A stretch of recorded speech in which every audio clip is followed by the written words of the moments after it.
मुझे बहन नहीं चाहिए। मैं किचन में काम कर रही थी, तभी मेरे कानों में मेरे ऊपर रहने वाली 5 साल की सृष्टि की बातें पड़ी, जो मेरी बेटी के साथ खेलते हुए उसे बड़े चाव से बता रही थी। पता है धरा, मेरा छोटा भाई आने वाला है। सुन, मैं बाहर आई और उससे बोली, अरे ये किसने कहा तुमसे? पापा कह रहे थे कि अब मैं समा को ज़्यादा परेशान ना करें। वो मेरा भाई आने वाला है आंटी। अब मैं अम्मा को की हेल्प कराया करूँगी, क्योंकि डॉक्टर ने उन्हें ज़्यादा काम करने से मना किया है। अरे वाह सृष्टि, तो गुड गर्ल बन गई। यह सुन वह खुश होकर फिर से मेरी बेटी धारा के साथ खेलने में लग गई। सृष्टि अपने परिवार के साथ मेरे ऊपर वाले फ्लोर पर रहती थी।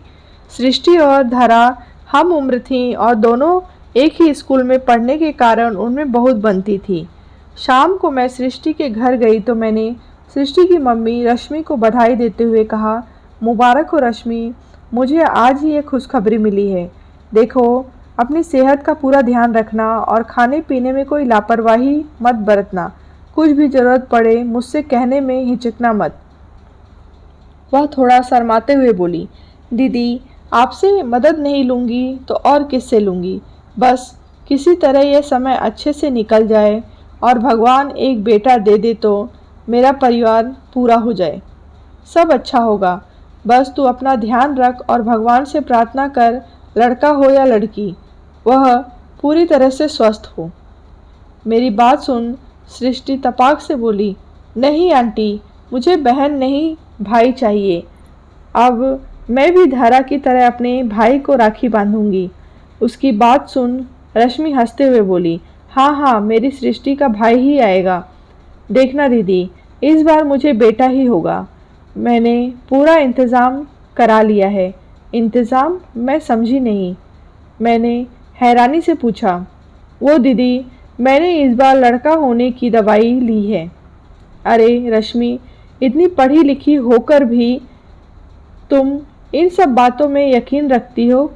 दीदी, ना उम्मीदी की तो कोई बात ही नहीं। जिसने भी दवा खाई उसकी उम्मीद पूरी हुई। मैंने खुद देखा है।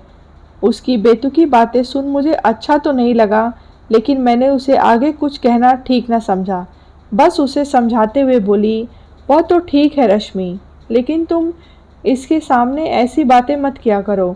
बच्चे ऐसी बातें जल्दी पकड़ते हैं। वह कुछ नहीं बोली और हंस दी।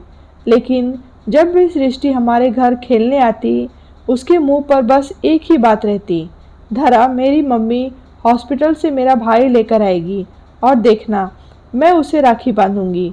मेरी मम्मी उसे कान्हा बनाएगी। आखिर वह दिन भी आ ही गया। रश्मि को शाम को लेबर पेन शुरू हो गए थे। उसका पति उसे लेकर हॉस्पिटल में चला गया और सृष्टि मेरे पास ही रुक गई। रात को रश्मि के पति ने फ़ोन पर बताया कि बेटी हुई है। अगले दिन मैं सृष्टि के साथ हॉस्पिटल में पहुंची। वह अपनी मम्मी के साथ छोटे से बच्चे को देखकर बहुत खुश हुई और बोली, मम्मी, मेरा भाई आ गया। उसकी बात सुन रश्मि के आंसू निकल आए और वह उदास होते हुए बोली, नहीं बेटा, बहन आई है। इतना सुनते ही सृष्टि जोर जोर से चिल्लाने लगी, आप गंदी हो मम्मी, आप तो कह रही थी कि हॉस्पिटल से मेरा भाई लेकर आओगी। मुझे बहन नहीं चाहिए, इसे कूड़े में फेंक दो। अब मैं राखी किसे बांधूंगी? और फिर रोने लगी। उस नन्ही सी बच्ची के मुंह से ऐसी बातें सुन वहां उपस्थित सभी लोग हैरान रह गए। डॉक्टर ने रश्मि व उसके पति को ऐसी बातें बच्ची के सामने करने के लिए बहुत फटकार लगाई। दोस्तों, यह एक सच्ची घटना पर आधारित कहानी है। कई बार जाने अनजाने में हम बच्चों के सामने ऐसी बातें कर जाते हैं जिसका उनके कोमल मन पर बहुत गहरा प्रभाव पड़ता है।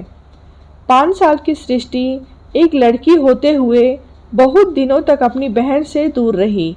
इसमें दोष उस नन्ही बच्ची का नहीं, उसके माता पिता का था, जिन्होंने शुरू से ही उसके मन मस्तिष्क में यह बात भर दी थी। अतः बच्चों के सामने कभी भी ऐसा व्यवहार व बातें ना करें जो उन पर गलत छाप छोड़े। कहानी आपको कैसी लगी है कमेंट बॉक्स में बताएं। कहानी अच्छी लगी हो तो लाइक करें, शेयर करें।